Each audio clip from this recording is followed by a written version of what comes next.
আসসালামু আলাইকুম। আজকে আমরা জানব ব্যবসা কি, ব্যবসায়ের ধরন অনুযায়ী ব্যবসা কত প্রকার ও কি কি, আপনার জন্য কোন ব্যবসা প্রযোজ্য, সে সমস্ত বিষয়ে বিস্তারিত।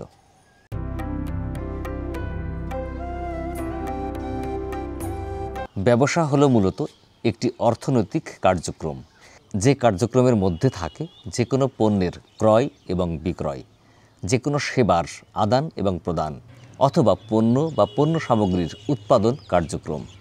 এই সকল কার্যক্রম করা হয় মূলত অর্থনৈতিক লাভ বা মুনাফার উদ্দেশ্যে। প্রত্যেকটি ব্যবসায় যেমন মুনাফা থাকে তেমনি থাকে ঝুঁকি। এই ঝুঁকি মাথায় নিয়েই একজন ব্যবসায়ীকে ব্যবসা পরিচালনা করতে হয় এবং লাভের মুখ দেখতে হয়। আজকে আমরা জানব যে পণ্যের ধরন অনুযায়ী ব্যবসা কত প্রকার। পণ্যের ধরন অনুযায়ী ব্যবসা মূলত তিন প্রকার। একটি হচ্ছে ক্রয় বিক্রয়। হতে পারে যে আপনি বিদেশ থেকে পণ্য বা পণ্য সামগ্রী বাংলাদেশে আমদানি করবেন, তারপরে সেই পণ্য আবার সরাসরি তৃতীয় কোনো ব্যক্তি, প্রতিষ্ঠান বা ভোক্তার কাছে বিক্রি করবেন। আবার হতে পারে যে আপনি বাংলাদেশেরই কোনো পণ্য বাংলাদেশ থেকে ক্রয় করেন, করে আবার তৃতীয় কোনো মাধ্যম বা সরাসরি ভোক্তার নিকটে বিক্রি করেন। এটা হচ্ছে এক ধরনের ব্যবসা, যেটাকে বলা হয় ক্রয় বিক্রয় বা ট্রেডিং বিজনেস। ২ নম্বর হচ্ছে সেবামূলক বা সেবা প্রদানকারী ব্যবসা। হতে পারে যে আপনি কোনো মানুষকে কোনো কিছু পণ্য বা পণ্য সামগ্রী বিক্রি করেন না, নিজে কোনো পণ্য উৎপাদন করেন না, কিন্তু মানুষকে অর্থের বিনিময়ে, টাকার বিনিময়ে সেবা দিয়ে থাকেন এবং এই সেবা প্রদানের মাধ্যমেই আপনি অর্থনৈতিকভাবে মুনাফা অর্জন করেন।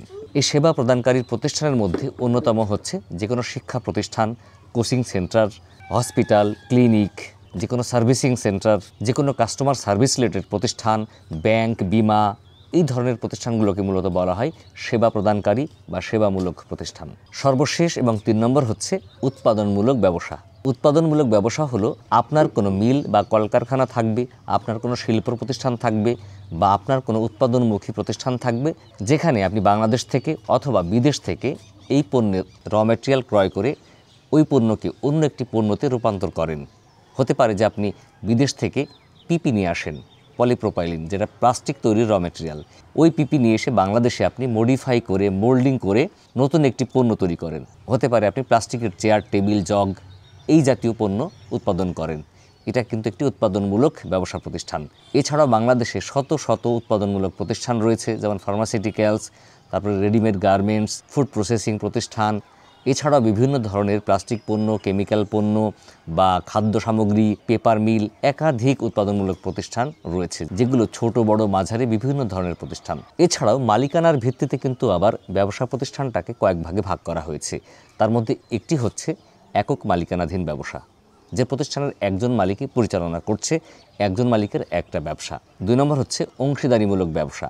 হতে পারে আপনি একটি মৎস্য প্রকল্প হাতে নিয়েছেন, যেখানে ৬ জন মালিক। তৃতীয় হচ্ছে কোম্পানি ভিত্তিক ব্যবসা। কোম্পানি কিন্তু আবার অনেক ধরনের হয়, যেমন একক মালিকানার কোম্পানি, তারপর গ্রুপ অফ কোম্পানি, আবার পাবলিক লিমিটেড কোম্পানি অথবা প্রাইভেট লিমিটেড কোম্পানি। এটা নির্ভর করবে কোম্পানির প্রতিষ্ঠাতা, রুলস রেগুলেশন, প্রতিষ্ঠান নিয়মের উপর ভিত্তি করে। তো একটি কোম্পানি মূলত পরিচালনা করে বৃহৎ শিল্প প্রতিষ্ঠান, মিল কলকারখানা গড়ে তোলা যায়, গ্রুপ অফ কোম্পানি গঠন করা যায়। এমনকি পাবলিক লিমিটেড কোম্পানি প্রতিষ্ঠিত করে শেয়ার মার্কেট থেকে মূলধন সংগ্রহ এবং প্রফিট ডিস্ট্রিবিউশন করা যায়। সর্বশেষ হচ্ছে সমবায় ব্যবসা।